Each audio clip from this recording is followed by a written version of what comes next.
Buenas tardes. Hoy voy a presentar un capítulo de este libro que se llama Michel Foucault o las cartografías del pensamiento del afuera, que aparece publicado en la página de academia.edu del profesor José Wilson Márquez Estrada. Capítulo 9 de este libro, página 35, la parresía. En el uso de los placeres, Michel Foucault dice, comillas, el sentido de la filosofía debe ser entablar una lucha por desprenderse de sí mismo, cierro comillas, es decir, por instalar una verdadera actitud parresiasta en relación con el ejercicio de la filosofía.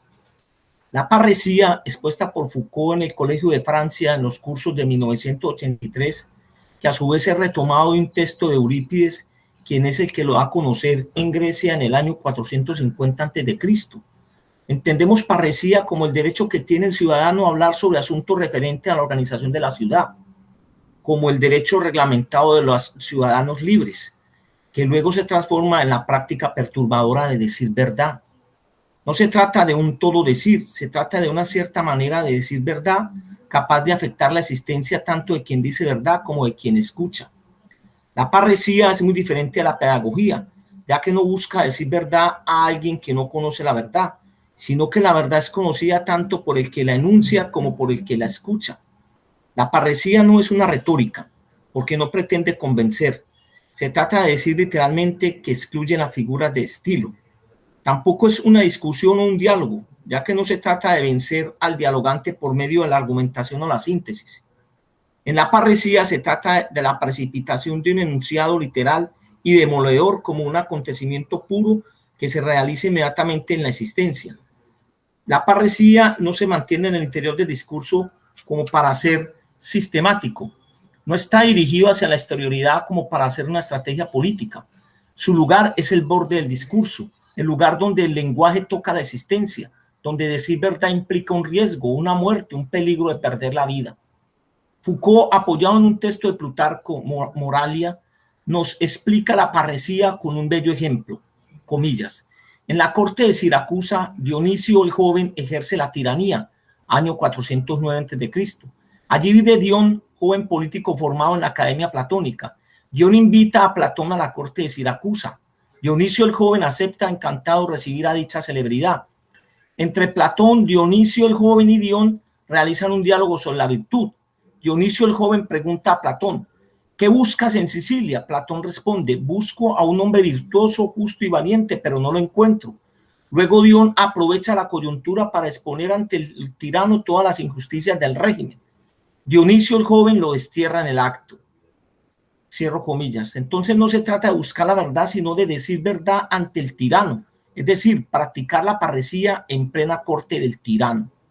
Foucault afirma que la parresía no es la única forma de decir verdad, que igualmente hay 4 modalidades de veredicción. Primero, la profecía. El profeta revela aquello que el tiempo oculta a los hombres, dejando un espacio a la interpretación. La parresía no da lugar a ninguna interpretación, la parresía es literal, es presente. Segundo, la sabiduría. El sabio formula su propio saber, no está obligado a decir su saber. El parresiasta está obligado por las circunstancias a decir verdad. El conocimiento técnico, tecné, que es el tercero. El técnico no corre ningún riesgo al transmitir su conocimiento. Entonces tampoco es un parresiasta. Es decir, el decir verdad del parresiasta no crea un sistema, no se reviste de enigmas, abre la guerra frente al otro diciendo verdad, implicando el riesgo de perder la vida. Foucault pregunta, ¿quién entonces tiene el perfil de parresiasta? Foucault responde, Sócrates. Sócrates no es profeta, no es profesor, no es un técnico, no es un sabio. Es un filósofo que propone una vida filosófica, una militancia filosófica, una vida valerosa por medio del vínculo de la filosofía con la parresia. Vida auténtica, vida en el borde, vida en el peligro permanente. La parresía entonces implica un espacio político, implica la relación con un poder, con el otro que ejerce el poder. Es el derecho del impotente frente al poderoso. No es lo importante que la democracia permita la parresía, sino que la práctica de la parresía funde la democracia. El ciudadano griego ejerciendo la parresía frente al poderoso instaura la democracia política. La parresía implica entonces un acto individual, un pacto del sujeto consigo mismo. El parresiasta se compromete a enfrentar todos los efectos, todos los peligros y todas las circunstancias que conlleva una práctica de decir verdad. La parresía es una autodirección de la conciencia. Foucault la llama una práctica de sí.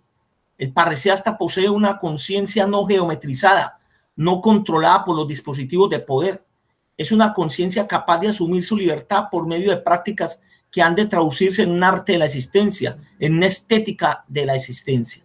Esa bella existencia para Sócrates es la práctica del decir verdad. Igual para Diógenes el cínico, la parresía es el bello ejemplo de armonización de las palabras y los actos. Diógenes vive el decir verdad constante y valientemente, expresado en el desprecio absoluto de las convenciones sociales. Michel Foucault insiste que la auténtica creación en filosofía nunca se ha desligado de la vida. Por eso es necesario afirmar la vida a partir de la filosofía. Foucault muestra cómo los antiguos hacían de la filosofía un arte de la existencia, comprometida con un umbral de riesgo.